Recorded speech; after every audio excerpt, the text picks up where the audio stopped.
शुभ मंगल हो, शुभ मंगल मंगल मंगल हो, शुभ मंगल हो, शुभ मंगल हो, शुभ मंगल मंगल मंगल हो, नभ मंगल हो, जल मंगल हो, नभ मंगल हो, जल मंगल हो, धरती का कण कण मंगल हो, धरती का कण कण मंगल हो, शुभ मंगल हो, शुभ मंगल हो, शुभ मंगल मंगल मंगल हो, शुभ मंगल हो, शुभ मंगल हो,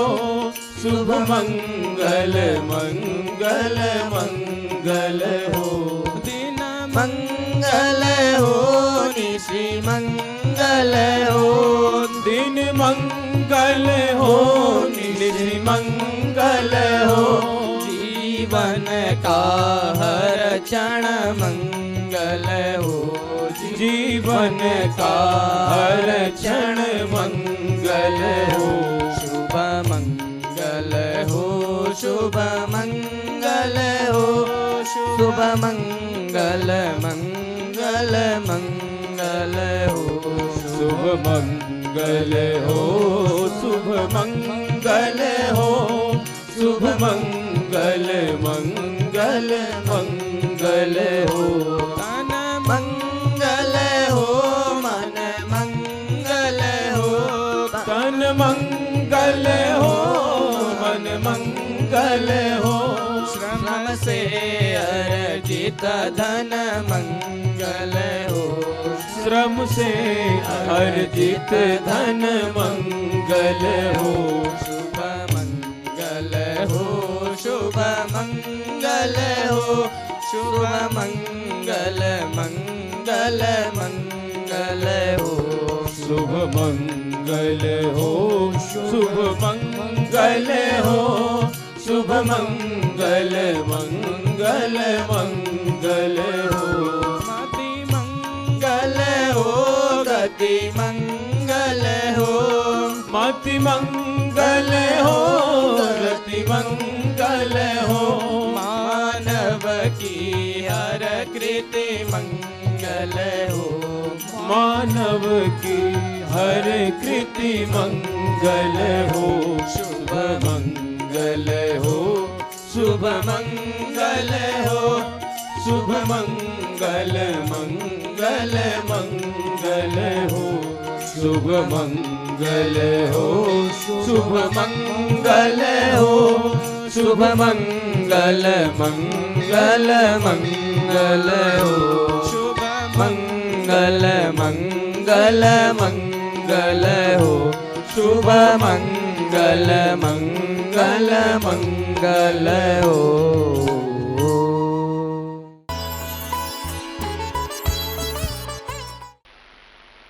गुरुर्ब्रह्मा गुरुर्विष्णु गुरुर्देवो महेश्वरः, गुरुः साक्षात् परब्रह्म, तस्मै श्री गुरवे नमः। आइए हम सभी लोग मिलकर के 3 बार ओंकार ध्वनि करेंगे। अंगुष्ठ और तर्जनी मिल जाएंगे आपस में, मेरुदंड सीधा, श्वास भरना है और ओम का उच्चारण करना है 3 बार समवेत स्वर से। Oh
ये हम सब लोगों का परम सौभाग्य है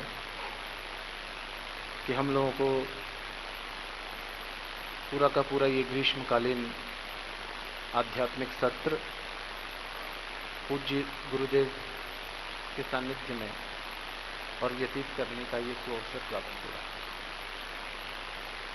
और गत वर्षों की ही भांति इस वर्ष भी पूज्य गुरुदेव के पावन सानिध्य में हम लोग अनेक चर्चाएं करेंगे, कई प्रकार की बातों को हम लोग श्रवण करेंगे और उन बातों को हम लोग अपने जीवन में आत्मसात करने का प्रयास करेंगे। क्योंकि पूर्व में मैंने आप लोगों को बतलाया था कि इससे अच्छा समय, देखो जीवन में कोई भी अच्छी बात ग्रहण करने का और उसको अपने जीवन में उतार करके अपने जीवन को प्रगति पथ पर अग्रसर करने का कोई भी समय या मुहूर्त निर्धारित नहीं होता। जिस समय जहां से जो कुछ अच्छा मिल जाए उसको अपने जीवन में और हमें अपने जीवन में उसको धारण करने का और उसको ग्रहण करने का प्रयास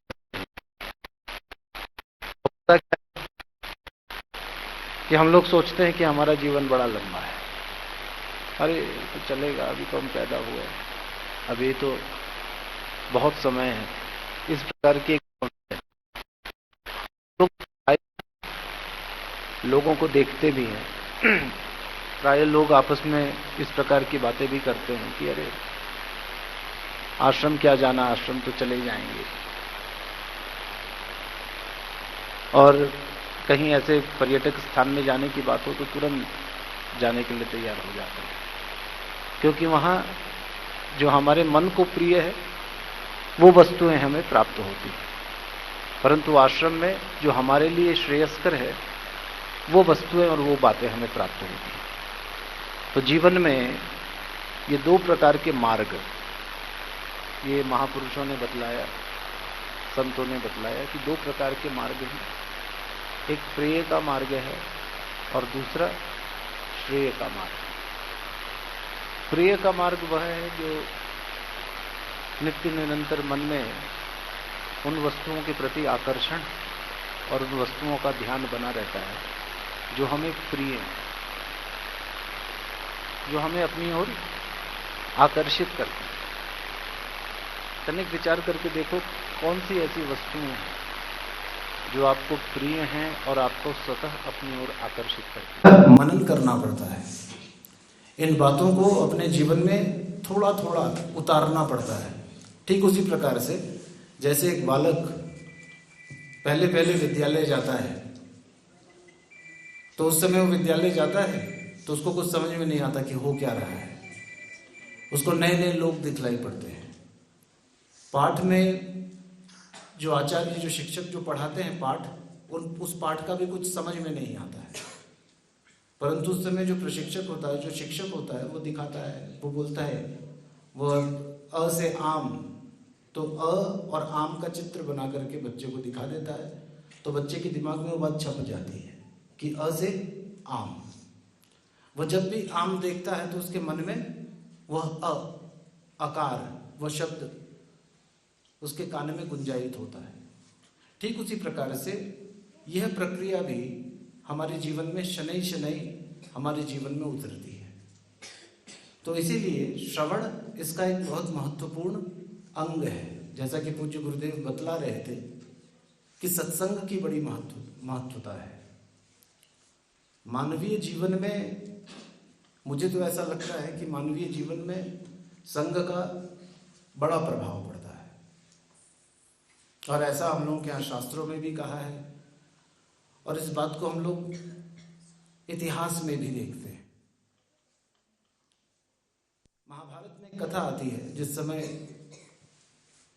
पितामह भीष्म शरशैया पे लेटे हुए हैं और महाभारत का युद्ध समाप्त हो चुका है, और सभी लोग पितामह भीष्म के सामने एकत्रित होते हैं और वे युधिष्ठिर को कुछ उपदेश देते हैं, राजकाज संबंधी उपदेश, राजधर्म संबंधी उपदेश।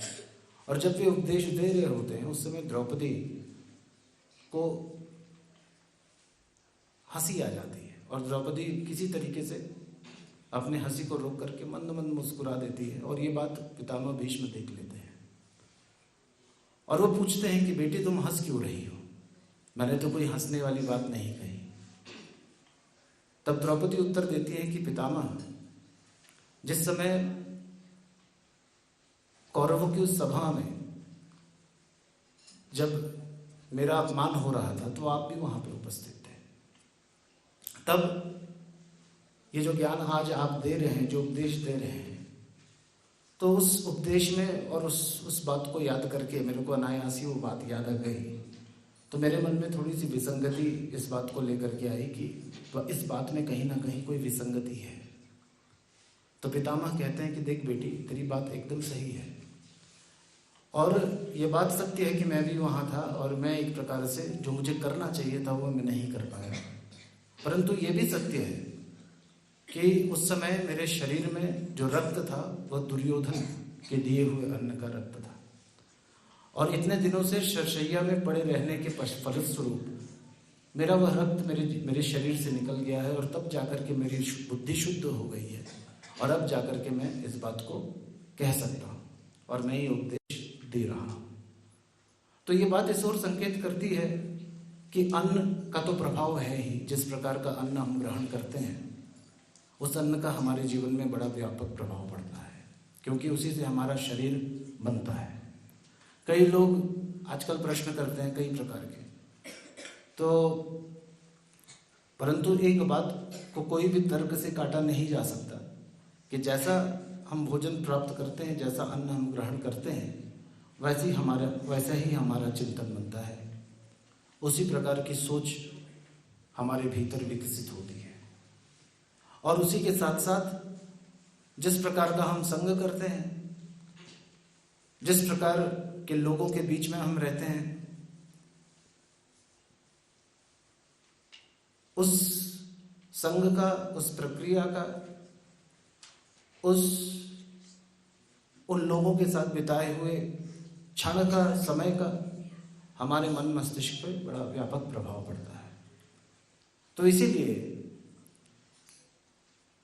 हमें बड़ा सजग रहने की आवश्यकता होती है कि हम सजग रहें और नित्य निरंतर इस बात को देखते चलें कि हम जो कुछ भी कर रहे हैं उसका परिणाम क्या होगा, उसका प्रभाव हमारे अपने जीवन पर क्या पड़ेगा, और इस बात का सदैव अवलोकन करते रहना चाहिए, क्योंकि यह समय बीतता जाता है और हमें अवलोकन करने का, आत्म विषय चिंतन करने का अवसर ही प्राप्त नहीं हो पाता।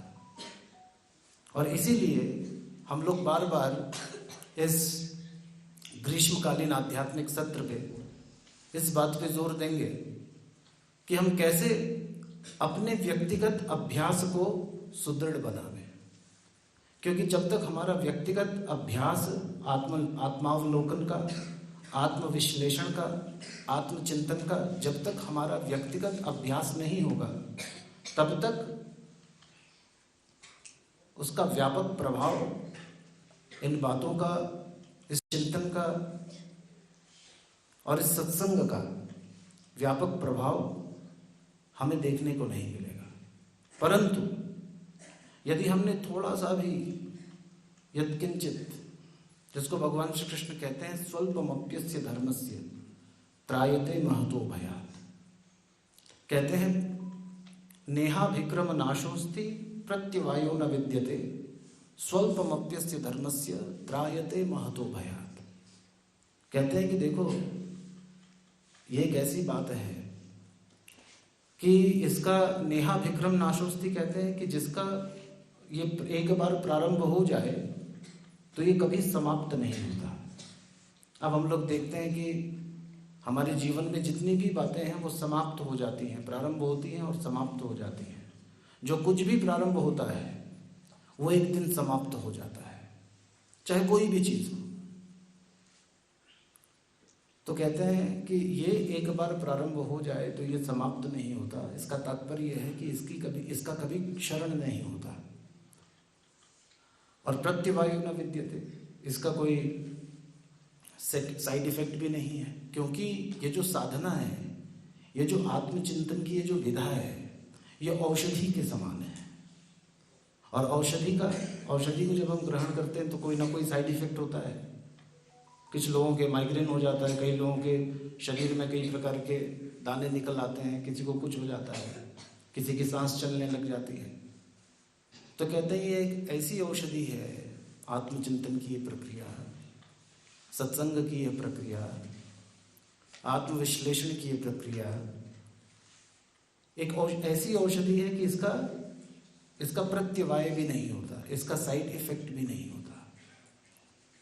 परंतु ये एक बार थोड़ा सा भी यदि अपने जीवन में इसको उतार लिया तो कहते हैं स्वल्पमप्यस्य धर्मस्य, कि इसका थोड़ा सा भी यदि पालन कर लिया अपने जीवन में, त्रायते महतो भयात, तो जीवन में जो भय है, जो बड़े से बड़ा भय है, जिसको लेकर के मन बेचैन रहता हो, जिसको लेकर के मन परेशान रहता हो, मन में जो बेचैनी के जो संस्कार हैं, उन संस्कारों का वह शमन कर देता है। तो हम लोगों की वार्ता जो यहाँ पे चल रही है, जिसके अंतर्गत हम लोग बात कर रहे हैं, मनुष्यत्वम मुमुक्षुत्वम महापुरुष संशय, कि एक तो हमारे जीवन में मनुष्यता आए। अब ये कोई कहने की बात नहीं है कि मनुष्यता आनी चाहिए, क्योंकि यदि ना आए तो क्या, ना आए तो उसकी एक बड़ी विचित्र प्रक्रिया है। यदि हमारे जीवन में मनुष्यता ना आए तो बात बात पे केवल क्रोध, ईर्ष्या, डिसऑनेस्टी, बेईमानी, इस प्रकार की बातों का केवल और केवल हमारे जीवन में और एक बवंडर रह जाता है। तो इसीलिए मनुष्यत्व जीवन में आए ये बड़ा आवश्यक है, और नित्य निरंतर इस ओर हमारी सजगता बनी ही रहे कि कैसे मानवीय गुणों का विकास हमारे भीतर हो। और मैंने जैसे आपसे कहा था कि इसका कोई समय भी नहीं होता। हम लोग कठोपनिषद में पढ़ते हैं कि वाजश्रवस उद्दालक विश्वजीत यज्ञ कर रहे थे, और उस विश्वजीत यज्ञ में एक प्रक्रिया के तहत अपनी सारी संपत्ति दान कर देनी होती है। तो वे यजमान थे, तो उन्होंने अपनी सारी संपत्ति दान कर दी, परंतु दान करते समय उन्होंने इस बात का ध्यान रखा कि जो अच्छी अच्छी चीजें थी वो तो उन्होंने अपने रिश्तेदारों में, इष्ट मित्रों में बांट दिया, और जो गौएं ऐसी थी जो निष्क्रिय थी, दूध दूही जा चुकी थी, ऐसी गौओं को ब्राह्मण को दान में देने लग गए। तो उनका पुत्र था नचिकेत, नन्हा सा बालक था, 11 वर्ष की आयु रही होगी। तो नचिकेत जाकर के, नचिकेत ने जब ये बात देखा तो नचिकेत के मन में ये प्रश्न उठा कि पिताजी एक बहुत बड़ा पाप कर रहे हैं और इस पाप से इनको रोकना चाहिए। तो बालक बार बार जाकर के अपने पिता से आग्रह करने लगा कि पिताजी आप यज्ञ कर रहे हैं, मुझे किसे दान में देंगे। और जब बार बार ये प्रश्न किया तो पिताजी जो उद्दालक थे उनके मन में भी एक प्रकार का शोभ हो, और उन्होंने कह दिया जा मैं तुझे ये हमको दान में देता हूँ। और बात की कहानी बड़ी लंबी है। अद्यैव मे विशतु मानस राजहंसः प्राण प्रयाण समये कफवात पित्तैः कंठावरोधम विधौ स्मरणम कुतस्ते। तो कहा, भक्त ने कहा कि कृष्ण तुम्हारे चरण कमल रूपी पिंजड़े ने मेरा ये मन रूपी राजहंस तत्काल प्रभाव से इसी समय प्रविष्ट कर जाए, क्योंकि बाद में प्राण प्रयाण समय, जिस समय प्राण छूट रहे होंगे, जिस समय जीवन का चक्र बहुत तेजी से व्यतीत हो रहा होगा, क्योंकि देखो समय भी रिलेटिव है। कभी कभी समय बहुत लंबा लगता है, वही समय 5 मिनट का समय कभी कभी बहुत लंबा लगता है, और कभी कभी वही समय ऐसे बीतता है कि पता भी नहीं चलता, और हम उस समय कहते हैं अरे समय इतनी तेजी से बीता, पता भी नहीं चले। और कभी कभी जब हम किसी का इंतजार कर रहे होते हैं तो उस समय लगता है कि समय बीत ही नहीं रहा है, बार बार घड़ी देखते हैं और घड़ी की सुइयां वहीं की वहीं दिखलाई पड़ती है। तो समय भी रिलेटिव है, वो कभी ज़्यादा लगता है, कभी कम लगता है। और इस चक्कर में वह बीतता भी जाता है। तो कहा प्राण प्रयाण समय, जिस समय प्राण निकल रहे होंगे उस समय कंठावरोधन विधौ स्मरणम कुतस्ते, उस समय मेरे कंठ अवरुद्ध हो जाएंगे प्रभु, क्योंकि कफ वात पित्त इनके प्रभाव से मेरा कंठ अवरुद्ध होगा। उस समय मैं आपका नाम, आपका स्मरण करूंगा भी तो कैसे करूंगा। तो ये एक प्रकार का मिथ है, एक मिथक है कि हम सोचते हैं कि अरे अभी तो बहुत समय बचा है, कर लेंगे, हो जाएगा, परंतु वास्तव में होगा क्या और करेंगे क्या और करना क्या है, यह भी एक चिंतन का विषय है। इसीलिए यह हम लोगों के लिए बड़ा आवश्यक है कि हम अपने महापुरुषों को देखें और महापुरुषों को न केवल देखें बल्कि अपने महापुरुषों के जीवन से सीखें। और ये हमारा सौभाग्य है, जैसा कि मैंने कल आप लोगों को बतलाया था, गायन्ति देवाः किल गीत काली धन्यास्तुते भारत भूमि भागे स्वर्गाप वर्गास्पद मार्ग भूते भवन्ति भूयः पुरुषः सुरत्वात्। कि भाई सौभाग्य भी कैसा है, तनिक विचार करके देखो। सौभाग्य ऐसा है कि एक तो मानव का ये देह मिला और मानव का देह भी उस मिट्टी में मिली, उस धरती में जिसपे न जाने कितने महापुरुष, असंख्य महापुरुष जिस धरती पर और जिनका पथ संचरण हुआ जिस पृथ्वी पर, और जिस पृथ्वी पर और जिस भारतवर्ष पर जन्म लेने के लिए देवता भी गायन करते हैं, प्रार्थना करते हैं, क्योंकि स्वर्ग और अपवर्ग दोनों की ही प्राप्ति इस भूमि में हो जाती है। तो यह हम लोगों का परम सौभाग्य है और इस सौभाग्य को हमें भुनाना है। यह अवसर जो मिला है इसको एक प्रकार से देखो, ये शब्द थोड़ा सा विचित्र है भुनाना, परंतु इस अवसर को भुनाना बड़ा आवश्यक है, क्योंकि यदि नहीं भुनाया तो यह अवसर बीत जाएगा और बीतता चला जाएगा और फिर बचेगा कुछ नहीं। तो इसीलिए अभी से तुरंत तत्काल इस बात को समझें कि हमारा जीवन बड़ा महत्वपूर्ण है, बहुमूल्य है। और देखो यहाँ छोड़ने की तो कुछ बात हो ही नहीं रही है कि हमें कुछ छोड़ना है। हमारे पूज्य गुरुदेव कहते हैं कि संतुलन, जीवन में न कुछ छोड़ सकते हो न पकड़ सकते हो। छोड़ना चाहोगे तो भी छोड़ नहीं पाओगे, क्योंकि मन के कोने में वो हर छोड़ी हुई वस्तु कहीं ना कहीं घर बना करके अभी भी बैठी हुई है।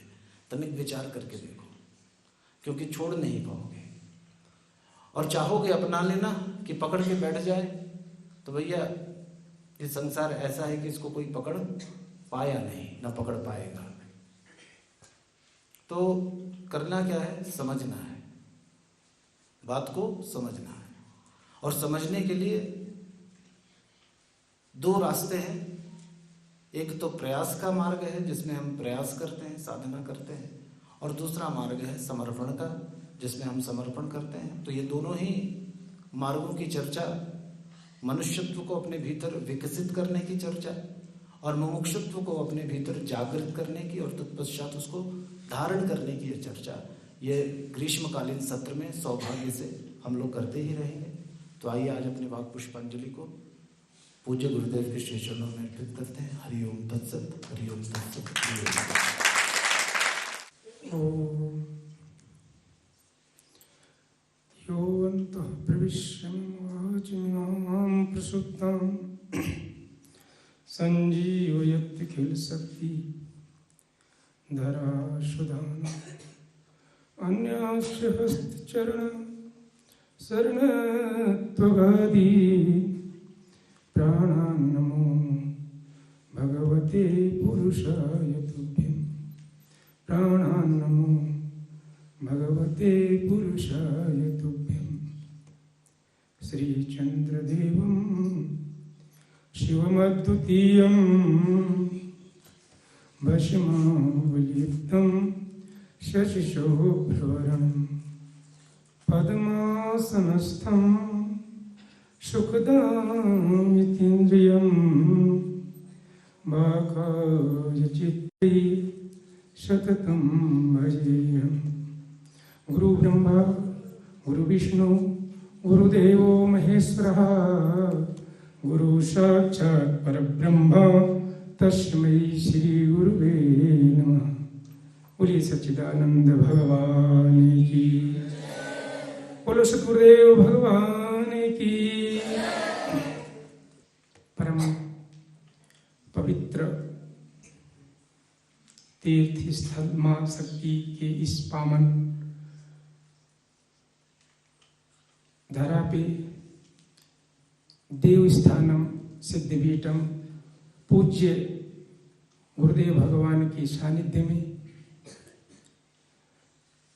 हम लोग बड़े ही सौभाग्यशाली हैं कि पूज्य गुरुदेव माँ भगवती के इस पवित्र प्रांगण में बैठ करके महापुरुषों के वचनों के माध्यम से अपने जीवन को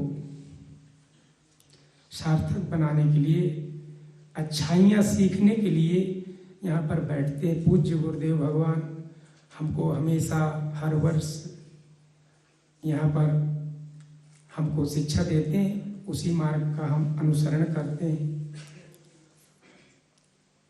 बड़े सुंदर कार्यक्रमों के माध्यम से अपने जीवन को सार्थक करने के लिए पूज्य महामंडलेश्वर स्वामी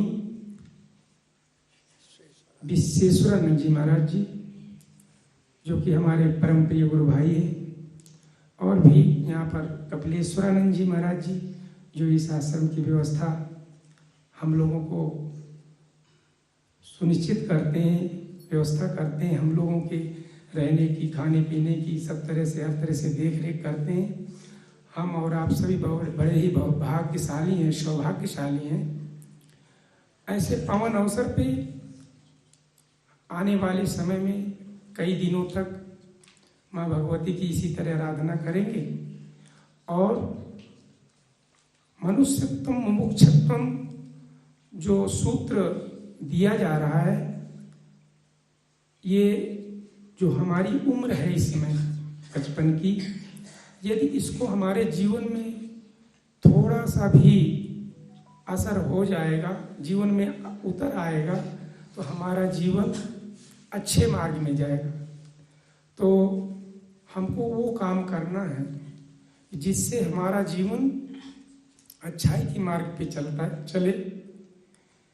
ये कब मिलेगा?